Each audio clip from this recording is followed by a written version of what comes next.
Hello friends, एक बार फिर स्वागत है आपके अपने प्यारे से यूट्यूब चैनल मोहित पांडे क्लासेस पर। फ्रेंड्स, जैसा कि आप लोग जानते हैं कि इन दिनों हम लोग पढ़ रहे हैं क्लास 10th में मैथ का चैप्टर नंबर 3 दो चर राशि वाले रैखिक समीकरण युग्म। तो इसके लास्ट वाले वीडियो में हम लोगों ने एक्सरसाइज 3.6 की शुरुआत कर दी थी। उसमें हम लोग 2 क्वेश्चन कर लिए थे इसके लास्ट वाले वीडियो में।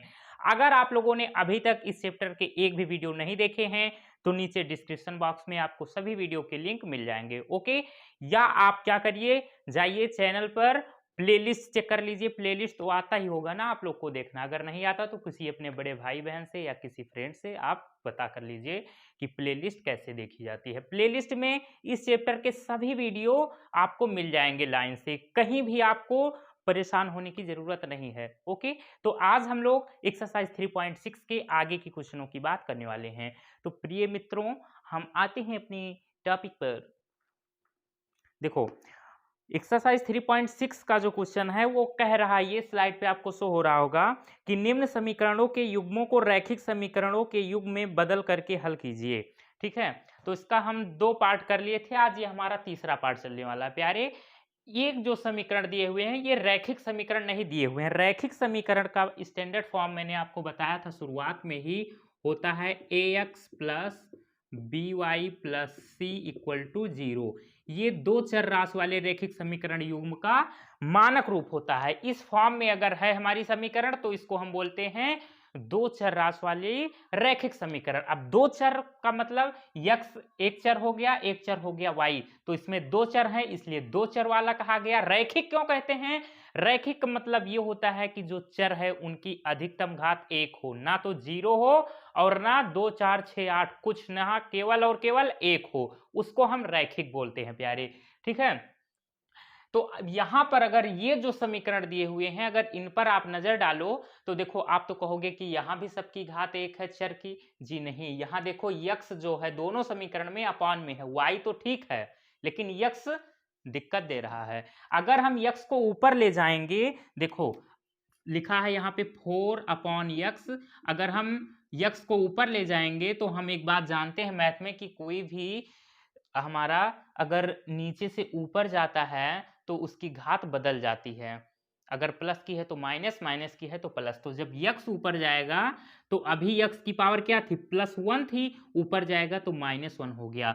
तो अब देखो, ये 4x की पावर -1, पावर -1 नहीं होना चाहिए, +1 होना चाहिए। ठीक है, तो अगर यहाँ पे ये यक्स की पावर -1 होता तब तो हम भैया तुरंत, ये कोई जरूरी ही नहीं था इसको हमें वो रैखिक समीकरण बनाने की, तब तो ये पहले ही रैखिक था। लेकिन देखो, अपॉन में यक्स था, जब ऊपर ले जाएंगे तो माइनस बन जाएगा, तो मतलब ये जो समीकरण है ये रैखिक समीकरण नहीं है। ठीक है, अब हम दो चर वाले रैखिक समीकरण युग्म पढ़ रहे हैं तो दो समीकरण दिए हुए हैं, तो अब हम इनको क्या करते हैं, पहले दोनों समीकरणों को रैखिक समीकरण बनाएंगे और यही क्वेश्चन कह रहा है, क्वेश्चन नंबर फर्स्ट। तो क्लियर हो गया?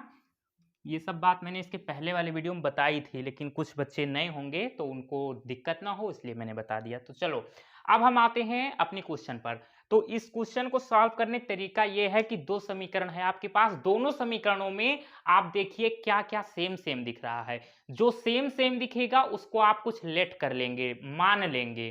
ठीक है, तो अगर हम नजर डालें इस पर तो हमें समीकरण नंबर 1 में 1/x, अब ये 1/x आप कहोगे 1 कहाँ है? तो प्यारे, 4 के साथ में अगर 1 लिख दो तो कोई दिक्कत है? 4 1 जा 4 ही तो है, और यहाँ 3 के साथ अगर 1 लिख दो कोई दिक्कत है? नहीं है।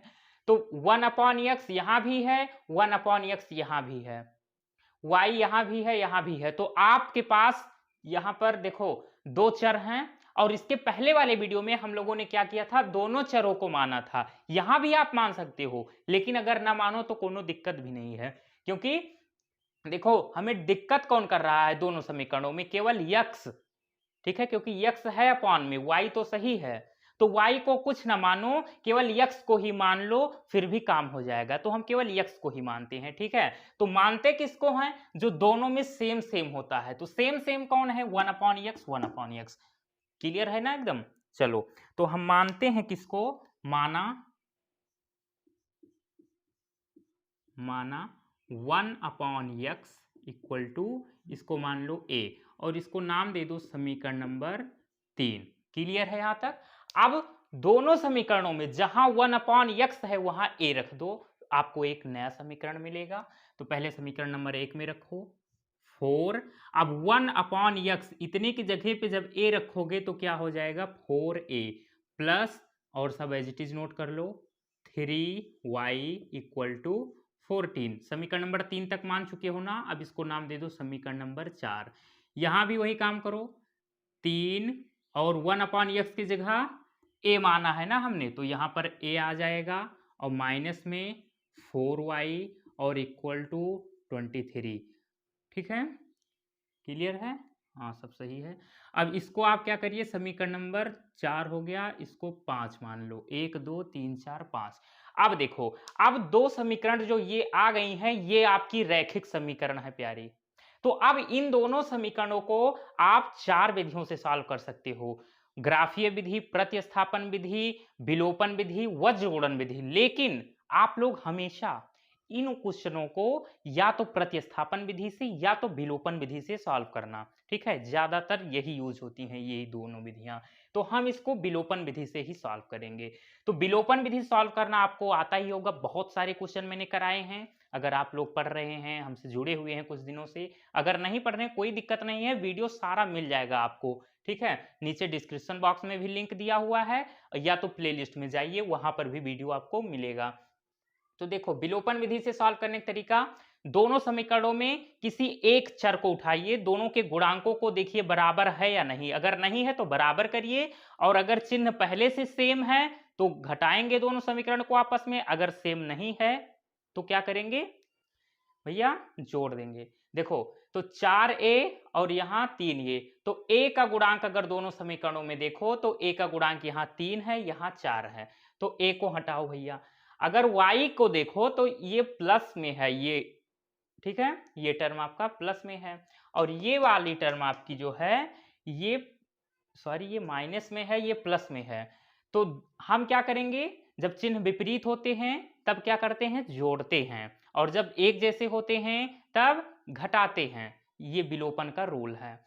तो चिन्ह तो भैया विपरीत हैं तो हम क्या करेंगे, जोड़ेंगे। एक बात तो क्लियर हो गई। अब इनके गुणांकों को कैसे बराबर करें, तो गुणांक को बराबर करने के लिए अगर ध्यान दो, इसमें हम 4 से गुणा कर दें तो 4 तिहाई 12 हो जाएगा, और इसमें 3 से गुणा कर दें तो 3 चौक 12 हो जाएगा। गुणांक बराबर हो जाएगा, चिन्ह पहले से विपरीत है, दोनों को आपस में जोड़ेंगे तो 12y और minus 12y plus 12y cancel होके 0।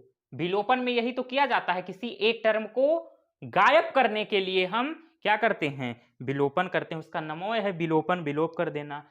तो भैया इसी जो मैंने अभी बताया है इसको हम लिख देंगे अब, ताकि कभी भूलो मत, अगर नोट्स बना रहे हो तो भूलने की कोई गुंजाइश ना रहे। तो क्या करते हैं, हम लिखते हैं समीकरण नंबर 4 में 4 से तथा समीकरण नंबर 5 में 3 से गुणा करके जोड़ने पर, ठीक है। तो चलिए गुणा करिए और जोड़िए। तो जब इसमें 4 से गुणा करोगे तो सभी टर्म में गुणा होगा प्यारे, तो 4 चौक 16a प्लस 4 तिहाई 12y बराबर 14 चौका 56, ठीक है। अब समीकरण नंबर 5 में किससे गुणा करेंगे, 3 से, तो करिए 3 त्रिका 9a माइनस 3 चौक 12 12y बराबर में 3 का गुणा करिए, 3 त्रिका 9 3 दूनी 6। अब जोड़ रहे हैं यहाँ पर, तो ये तो प्लस 12y है, ये माइनस 12y, तो भैया ये बर्बाद हो गए, काम खत्म इनका। अब ये जोड़ो, 16 और 9 25a बराबर 9 6 15 1 6 6 12 125, और a का मान निकालना है तो 125 बटे में 25, 25 एकम 25 25 पंचे 125, तो a का मान आ गया आपके पास 5। अब इसको आप क्या करिए, पुट इन इक्वेशन नंबर, कहाँ रख दो, 4 में रख दो, इक्वेशन 4। यहाँ आप हिंदी में लिख लेना, लिखना चाहना अगर, कि a का मान समीकरण नंबर 4 में रखने पर क्या लिखोगे, a का मान समीकरण नंबर 4 में रखने पर। आप 5 में भी रख दो, कोई दिक्कत नहीं है, चाहे 4 में रखो चाहे 5 में रखो, आपको तुरंत y का मान मिलेगा। ठीक है, तो हम रखते हैं, देखो समीकरण नंबर 4a। अब a की जगह 5 रखेंगे क्योंकि a का मान तो आ गया है ना। 5 प्लस 3y बराबर में 14, 5 चौक 20 प्लस 3y बराबर में 14, तो 3y बराबर 14। जब 20 इधर जाएगा तो -20 हो जाएगा, और 3y बराबर 20 में से 14 जाएगा 6, 20 बड़ा है, 20 के सामने माइनस, इसलिए -6। और y का मान निकालना है तो 3 भैया इसके बटे में आ जाएगा, 3 एक कम 3, 3 दूनी 6, -2/1, और इसको हम लिखेंगे -2। y का तो मान आ गया, और हमें निकालना क्या है, x और y का मान। तो y का तो आ गया है भैया, लेकिन हमें अभी x का मान निकालना है। तो x का मान हमें कहाँ से मिलेगा, तो देखो प्यारे, जो हमने माना था, माना 1/x = a, तो a का मान तो हमें ये यहाँ मिल नहीं गया। अब a का मान उठा करके यहाँ रख देंगे, समीकरण नंबर 3 में हमें x का मान मिल जाएगा। तो यहाँ लिखना चाहो तो लिख सकते हो, क्या, a का मान समीकरण नंबर 3 में रखने पर, रखिए 1/x = 5 आया है ना ये का मान। हाँ, इसके अपान में कुछ नहीं तो 1 मान लो, क्रॉस मल्टीप्लाई, x का 5 में करोगे तो 5x बराबर 1 का 1 में करोगे तो 1। x का मान निकालना है तो 5 इधर आ जाएगा इसके अपान में। तो इस तरीके से x और y दोनों के मान आ चुके हैं आपके पास। अब सुनो, पूरा क्वेश्चन आपका यहीं पे कंप्लीट हुआ।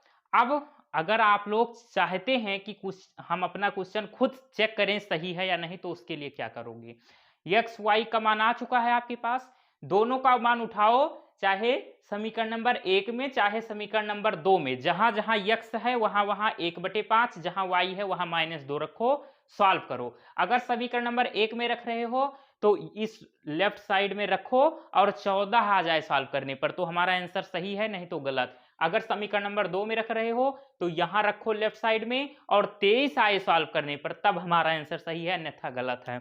तो ज्यादा से ज्यादा 1 मिनट लगेगा। आप लोग अगर बोर्ड एग्जाम में क्वेश्चन आता है तो कहीं पीछे रफली इसको सॉल्व करके चेक कर लेना कि आंसर हमारा सही है या नहीं। तरीका भी मैं बता दे रहा हूं, ठीक है, कैसे चेक करोगे।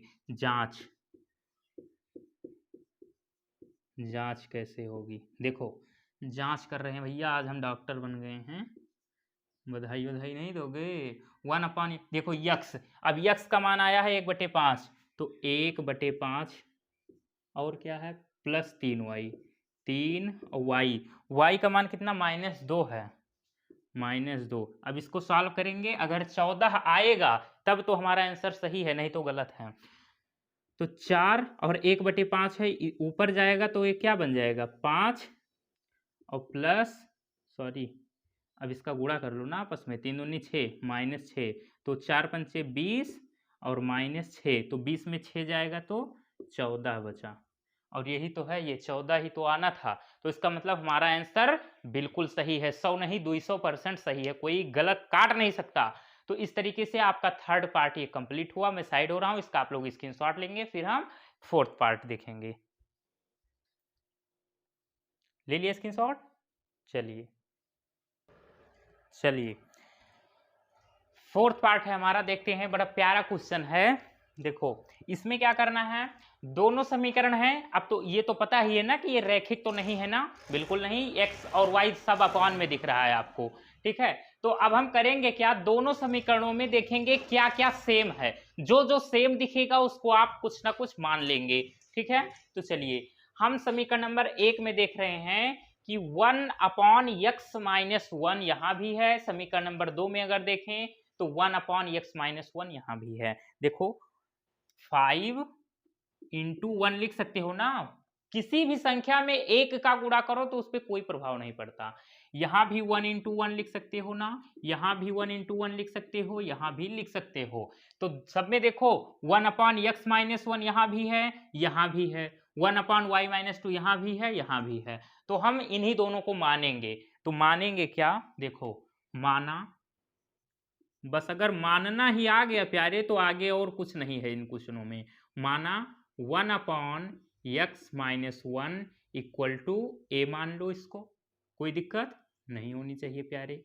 इसको नाम दे दो समीकरण नंबर 3 और 1/y-2 को मान लो आप b, इसको नाम दे दो समीकरण नंबर 4।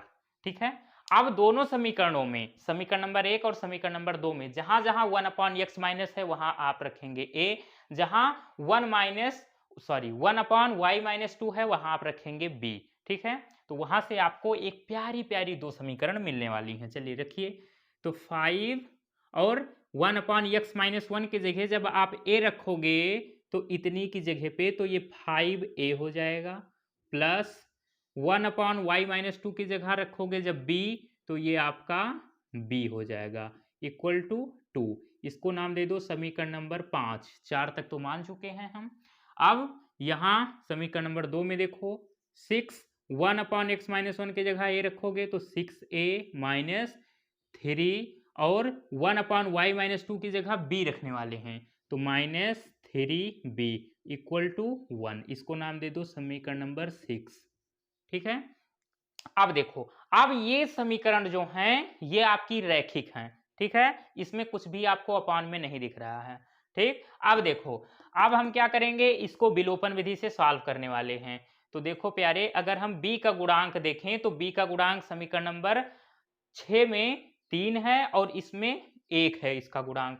तो गुणांक कैसे बराबर होगा, अगर हम समीकरण नंबर 5 में 3 से गुणा कर दें तो ये 3 भी हो जाएगा, ये 3 भी पहले से है। चिन्ह इसका क्या है, माइनस का, इसका प्लस का। जब गुणांक बराबर हो जाएं और चिन्ह विपरीत रहे तो हम क्या करते हैं, जोड़ते हैं, और गुणांक बराबर हो, चिन्ह भी बराबर हो, तब हम घटाते हैं। ठीक है, ये बात बार बार बोल रहा हूं, मुझे नहीं लगता कि अब आपको कोई दिक्कत होगी विलोपन विधि में। तो हम इस बात को लिख दे रहे हैं यहाँ पे ताकि आपसे गलती ना हो। अगर बाई चांस कई दिन बाद भी, साल 2 साल बाद अगर नोट्स उठाओ तो तुरंत आ जाए खोपड़िया में आपके कि सर ने क्या बताया था। तो हम लिख रहे हैं समीकरण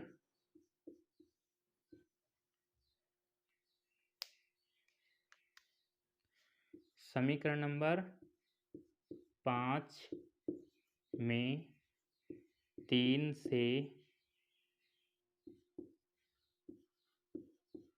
गुणा करके समीकरण 6 से जोड़ने पर। ठीक है, तो समीकरण नंबर 5 में 3 से जब गुणा करोगे तो क्या हो जाएगा, सभी टर्म में होगा गुणा, तो 3 का गुणा तो 3 × 5 = 15a प्लस 3b बराबर 3 दूनी 6। ठीक है, अब देखो इसमें हम क्या कर रहे हैं, इसको घटा रहे हैं, तो जोड़ रहे हैं। 6a minus 3b equal to 1 जोड़ दीजिए, तो +3b -3b बर्बाद हो गए आपस में, काम खत्म। और 15 और 6 21 a बराबर 6 और 1 7।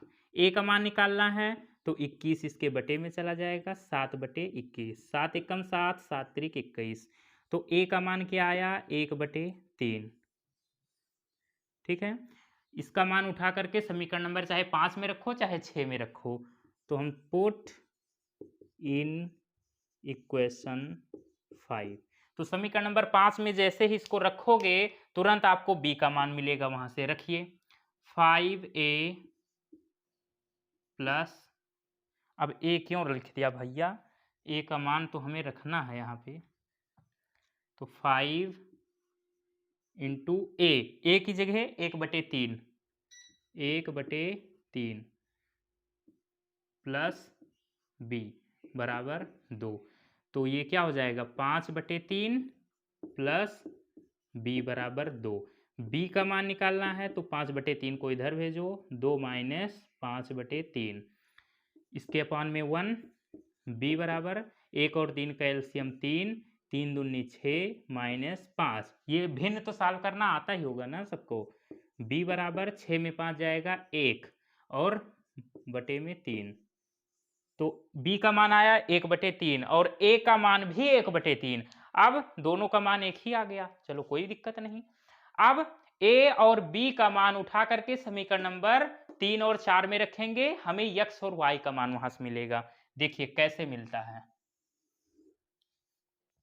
यहां पर लिखना चाहो लिख दो, a व b का मान समीकरण नंबर 3 व 4 में रखने पर, ठीक है। तो रखिए 1/x-1 इक्वल टू a का मान कितना आया है 1/3, 1/3 क्रॉस मल्टीप्लाई करो तो x का 1 में करोगे तो x माइनस 1 का 1 में करोगे 1 इक्वल टू 3 का 1 में करोगे तो 3, ठीक है। तो x इक्वल टू 1 इधर जाएगा तो 3 प्लस 1, तो x इक्वल टू 3 और 1 4 हो गया, तो x का मान आ गया 4, ठीक है। अब b का मान रखो समीकरण नंबर 4 में, तो 1/y-2 इक्वल टू b का मान भी 1/3 ही है, क्रॉस मल्टीप्लाई इसका इसमें 1 में होगा तो y-2, 3 का 1 में होगा तो 3, तो y इक्वल टू 2 इधर जाएगा तो प्लस में हो जाएगा, 3 और 2 5, तो y का मान आ गया 5। हमें x और y का मान ही तो निकालना था, तो इस तरीके से आपका ये क्वेश्चन भी कंप्लीट हुआ। मैं साइड हो रहा हूँ, आप लोग स्क्रीनशॉट लेंगे, ले लिया। चलिए तो फ्रेंड्स आज का वीडियो हम लोग यहीं पर समाप्त करते हैं, आगे के जो क्वेश्चन बचे हुए हैं हम उसको नेक्स्ट वीडियो में करेंगे। ओके, तो आज का वीडियो आप लोग को कैसा लगा, अगर अच्छा लगा हो तो प्लीज लाइक कीजिएगा, और अगर चैनल पर पहली बार आए हैं तो प्लीज हमारे चैनल मोहित पांडे क्लासेस को सब्सक्राइब जरूर कीजिएगा। ओके, तो हम लोग मिलेंगे एक नए वीडियो में, तब तक के लिए बाय बाय, सी यू।